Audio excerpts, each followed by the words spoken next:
Buenas tardes, somos el equipo 3 que está integrado por Osmar Sánchez Cortés, Jan Torres Cano Herrera, María José Contreras Benítez, David López Ramírez y Mariano Zamora López Clares. Y en esta ocasión hablaremos sobre el mito del ajolote. ¿Cuáles son las funciones del mito? Bueno, en casi todas las religiones o culturas, los dioses o creadores de la naturaleza pues son los responsables de que exista la cultura humana. A veces los mitos explican el surgimiento de la cultura como forma de trascender a lo natural. También expresan las ideas ancestrales de un pueblo acerca del mundo en el cual viven. Bueno, entonces el principal objetivo de un mito es dar respuesta a todas las cosas que no comprendíamos. Por ejemplo, en el caso de los mexicas, se creía que todos los fenómenos meteorológicos que ocurrían era debido al dios Tlaloc. Entonces, cada que ellos querían que lloviera, por ejemplo, estos le ofrecían una ofrenda para que el dios Tlaloc los recompensara con lluvia u otro fenómeno natural. Les hablaré un poco acerca de los mexicas, bueno, principalmente de su cultura. Primero que nada, la existencia de los mexicas estaba estrechamente ligada a sus divinidades. Entre las más importantes se encontraba Quetzalcóatl, como podemos ver en esta imagen, que es la serpiente emplumada, un héroe cultural y también es descubridor del maíz. Yo creo que la mayoría de nosotros reconoce pues a esta divinidad porque es muy importante en nuestra cultura. También tenemos a Huitzilopochtli, que es dios de la guerra, a Tlaloc, que está en la imagen de arriba, que es dios de la lluvia, y finalmente a Coatlicue, que es diosa de la tierra y madre de Huitzilopochtli. Es interesante ver cómo es que todo el orden cósmico y natural dependió de la fuerza de sus dioses para mantenerlo en orden, por lo que era necesario hacerles ofrendas, como la función de contentarlos, por así decirlo, ya que de cierta manera los dioses pues les daban recompensas al hacerles este tipo de ofrendas. La ofrenda más importante para ellos era la sangre. Para ellos era un fluido vital que los mantenía jóvenes y vigorosos. Ahora, uno de los elementos clave para entender la práctica del sacrificio humano es que la sangre no solo sirve para alimentar a los dioses, sino también se creía que los ayudaba a mantenerse fuertes y también los ayudaba a que se regeneraran. Y los dioses otra vez se hablaron y dijeron: ¿cómo podemos vivir? No se menea el sol, ¿hemos de vivir entre los villanos? Muramos todos y hagámosle que resucite por nuestra muerte. Y el aire se encargó de matar a todos los dioses y matólos. Y dice que uno llamado Xolotl rehusaba la muerte y dijo a los dioses: oh dioses, no muera yo. Y lloraba en gran manera de que se hincharon los ojos de llorar. Y cuando llegó a él que mataba, echó a huir, escondiéndose entre los maizales y volviéndose y convirtiéndose en pie de maíz, que tiene dos cañas, y los labradores le llamaban Xolotl. Y fue visto y hallado entre los pies del maíz. Otra vez echó a huir y se escondió entre los magueyes, y convirtiéndose en maguey, que tiene dos cuerpos, que se llama Mexolotl. Otra vez fue visto y echó a huir, y metióse en el agua e hízose pez, que se llama Axolotl. ¿Y qué es un Axolotl? Bueno, es un animal sagrado, incluso para los dioses, que se escondió así durante mucho tiempo en el agua. Y el ajolote es la representación de la fuerza cósmica y eterna juventud. De allá le tomaron y le mataron. Características de los mitos. El mito de Xolotl. Los mitos por lo general están protagonizados por dioses, o el protagonista está rodeado por dioses. En este caso, en el mito de Xolotl, el protagonista es Xolotl, el dios perro, y está acompañado por el dios ajolote, Axolotl.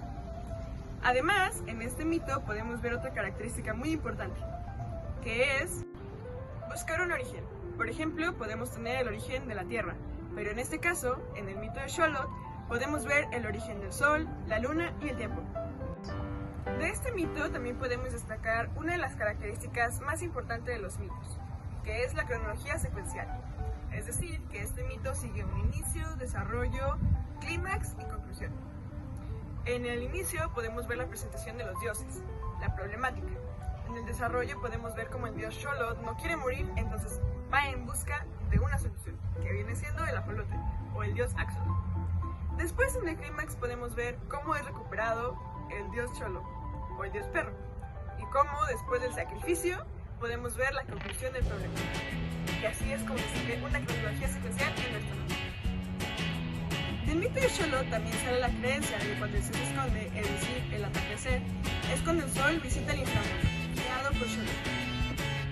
El axolotl o ajolote también era muy utilizado en ceremonias o momentos importantes. Esto porque se consideraba un animal sagrado. Además de que como el animalito tenía propiedades regenerativas, la gente se lo ponía con esperanzas de que se le diera una vida más longeva. Sin el sacrificio del axolotl, ni el sol ni la luna podrían moverse, y de alguna forma también los otros dioses que se sacrificaron antes que él, pues es como si el sacrificio hubiera sido en vano. Y esto habla de otras de las características del mito, y es que los dioses demuestran características humanas o imperfecciones. En este caso, el dios Xolotl demostraba miedo, que por ejemplo en la religión cristiana no es una virtud que tendrá un dios omnipotente, ¿sabes? Por otro lado, esta es otra de las características del mito, y es que los mitos están ahí para responder algunas de las dudas existenciales que tienen los humanos. En este caso, cómo llegó a crearse el universo o cómo llegaron los humanos a habitar en este mismo universo, porque existe todo y no existe nada. Entonces, pues eso es lo que se obtiene con esta leyenda que está relacionada con la creación del mundo actual. Bueno, a continuación voy a presentarles las características de nuestros personajes del mito. Primero tenemos a Xolotl. Xolotl es un dios que se relaciona con la muerte y con la oscuridad. También es el hermano gemelo del dios actual. Sin embargo, después de este mito, se empieza a tener también la vida y la creación. Podemos ver su humanización gracias a la sensación de miedo y la muerte. Algo irónico porque él es la sensación, digamos, de la muerte.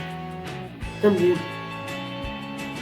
tenemos que su humanización se debe a esta necesidad de huir porque no quiere afrontar su destino. También tenemos a Hecatl, que puede llegar a ser un símil porque el viento es frío y Hecatl es el dios del viento. Esta frialdad es lo que lo hace tener la capacidad de matar a los demás dioses sin pensarlo dos veces, siendo que él no se va a sacrificar en la hoguera sagrada. También tenemos varios personajes que nos encuentran dentro de la presentación, pero es importante destacarlos, tales como Nahuatzin y Tecoztecatl. Nahuatzin es la representación de la humildad, de la sencillez, incluso de la pobreza. Y es por eso, es gracias a esta, digamos, alabanza a los dioses que él se sacrificó primero en la hoguera sagrada. Y eso le fue recompensado con ser el sol, con tener luz. Por otro lado, Tecoztecatl es la representación de la arrogancia, la avaricia, la soberbia. Y al no quererse sacrificar por los dioses, él se, digamos, recibió la condena de ser una luna, de no tener luz. Finalmente, en nuestras conclusiones podemos ver que este mito no solo nos demuestra que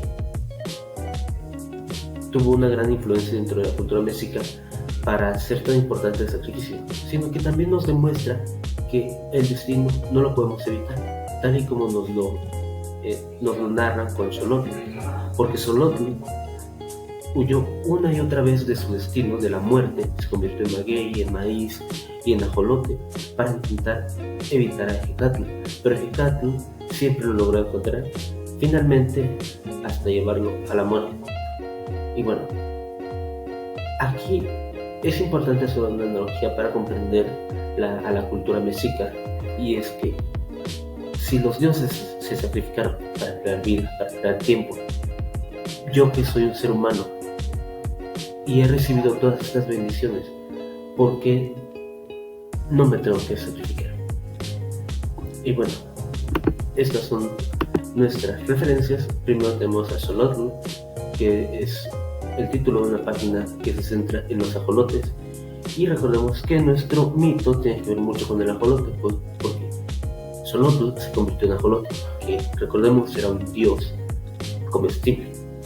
De ahí tenemos otro artículo de Mercedes de la Garza que habla de Xolotl, el dios perro. Y finalmente tenemos una investigación de Colorado State University que habla sobre la mexicanidad del xolotl y ajolotl dentro de la literatura y de la gastronomía. Pues muchas gracias por habernos visto y eso es todo.